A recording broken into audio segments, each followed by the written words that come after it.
আসসালামু আলাইকুম, welcome back to my channel NNK lifestyles. আশা করি আপনারা সবাই ভালো আছেন। আজকে আরেকটি নতুন ব্লগ নিয়ে চলে আসলাম আপনাদের মাঝে। তো আজকের ব্লগে একটা রেসিপি শেয়ার করব, আর ভিডিও দেখেই নিশ্চয়ই আপনারা বুঝে গিয়েছেন কি রেসিপি শেয়ার করব। তো এইখানে এটা হলো গরুর বট বলে থাকি আমরা, গরুর বট, গরুর ভুঁড়ি, যেটাই বলেন না কেন। আর এটা স্বপ্ন থেকে আর কি মা নিয়ে এসেছিলেন। এখানে পুরোটাই আর কি আস্ত ছিল, ওজনে 1.5 কেজি থেকে বেশি ছিল। আর দেখলাম যে বেশ মোটাও ছিল বুড়ি, বট আর কি গরুর। তো এগুলো তো এইভাবে পরিষ্কার করাই থাকে। তো বাসায় আনার পরে এগুলোকে ভালো মতো ছোট ছোট করে আর কি, এরকম না মানে পরিষ্কার করার জন্য যেভাবে পিস করতে হয় ওইভাবে করে তারপরে সুন্দর করে পরিষ্কার করে ধুয়ে, আর এখন আমি ছোট ছোট করে কেটে তারপরও আবার অনেকক্ষণ ধুয়ে চালনিতে রাখলাম পানি ঝরানোর জন্য। তো আজকে কিন্তু এই যে গরুর যে বট ভুনা করব সেই প্রসেসটা আপনাদের সাথে শেয়ার করব। আর এইভাবে আমার মাকে দেখেছি আর কি গরুর বট ভুনা করতে, আর মাই করছেন গাছটা, আমি ভিডিও করছি, তো ভাবলাম আপনাদের সাথে শেয়ার করি। তো আমরা অবশ্য কোরবানি ঈদ বলেন কিংবা যে কোনো সময় যে গরুর যে ভুঁড়িটা কখনো পরিষ্কার করিনি, কালো অংশটা এইভাবে বাজার থেকে পরিষ্কার করা আর কি গরুর বট নিয়ে আসেন। আনার পরেও বাসায় আমরা পরিষ্কার করে তারপরে সুন্দর করে ধুয়ে ছোট ছোট করে কেটে, আর সেদ্ধ টেদ্ধ দিই না, এইভাবে একেবারে কাঁচা আর কি ধুয়ে পানি ছড়িয়ে। আর এখানে কিন্তু গরুর যে গোস্ত রান্না করতে যে মশলা ইউজ করা হয় সব কিছুই দেওয়া হয়েছে, জিরা, আদা রসুন বাটা, তারপরে হলুদের গুঁড়া, মরিচের গুঁড়া, ধনিয়ার গুঁড়া, আর এখানে পেঁয়াজ কুচি দিয়েও মাখানো হয়েছে, মানে গরুর গোস্ত যেভাবে মাখানো হয় সেইভাবে।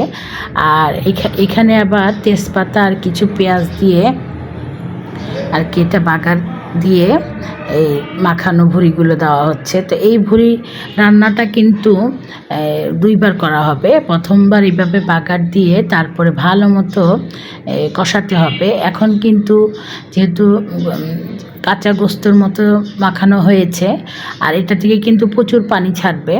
তো এই যে প্রথমবার বাগার দেওয়া হয়ে গেল, এখন কিন্তু এটা ভালো মতো ঢাকনা দিয়ে ঢেকে দিবেন, তারপর অনেক পানি ছাড়ে, পানিগুলো শুকাতে হবে, ভালো মতো কষাতে হবে, কষানোর পরে তারপরে আবার সেদ্ধ হওয়ার জন্য পানি দিতে হবে।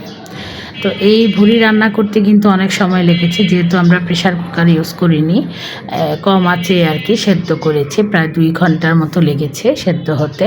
তো আমি অল্প অল্প ভিডিও করে প্রসেসটা বলে দিচ্ছি আর কি আপনাদেরকে। তো এই যে ভালো মতো কষানোর পরে এখন কিন্তু সেদ্ধ হওয়ার জন্য পানি দেওয়া হয়েছে। আর এখন আমি দেখাচ্ছি যে ছোট ছোট পিস করেছিলাম গরুর এই যে বট, এগুলোর সাইজটা আরও ছোট হয়ে গিয়েছে। তো এখন এই যে ঢেকে ঢেকেই আর কি এটা সেদ্ধ করা হবে যতক্ষণ না পর্যন্ত একেবারে পুরো পানিটা শুকিয়ে যায় এবং গরুর বটগুলো সেদ্ধ হয়ে যায়, ওই পর্যন্ত আর কি, মানে এই কম আঁচে সেদ্ধ করতে হবে। তো মাঝখানে কিন্তু কিছুক্ষণ পর পর আর কি আমরা ঢাকনা খুলে নেড়ে চেড়ে দিচ্ছিলাম। তো এটা বললাম না 2 ঘন্টার মতো সময় লেগেছে। তো এই যে দেখেন পানিগুলো শুকিয়ে গিয়েছে, আর একেবারে কিন্তু তেল অল্পই দেওয়া হয়েছিল, তেমন একটা তেল নেই, তারপরে অল্প অল্প আছে, একেবারে কিন্তু মশলাটা শুকিয়ে মাখো মাখো হয়ে গিয়েছে। তো এই সময় কিন্তু এই যে নামিয়ে ফেলবো চুলা থেকে। তো এই গরম মশলা কিন্তু আমরা ইউজ করিনি, সব মশলাই দেওয়া হয়েছিল। এখন বড় সাইজের একটা পেঁয়াজ কেটে, পেঁয়াজ আরেকটা আর কি ফ্রাই প্যানে তেল দিয়ে আর পেঁয়াজ কুচি দিয়ে, পেঁয়াজ কুচিটা যখন লাল হয়ে যাবে তখন কিছু গরম মশলা দিয়ে তারপরে কিন্তু এই যে রান্না করা যে গরুর বট এগুলো আবার আর কি বাগার দেওয়া হবে। তো এটা নামানোর পরে আরেকটা চুলাতে ফ্রাই প্যান বসিয়ে দিলাম, তারপরে ওই প্রসেসে আর কি গরুর বট ভুনাটা আবার বাগার দিয়ে একেবারে ভাজা ভাজা ভুনা করে নিলাম।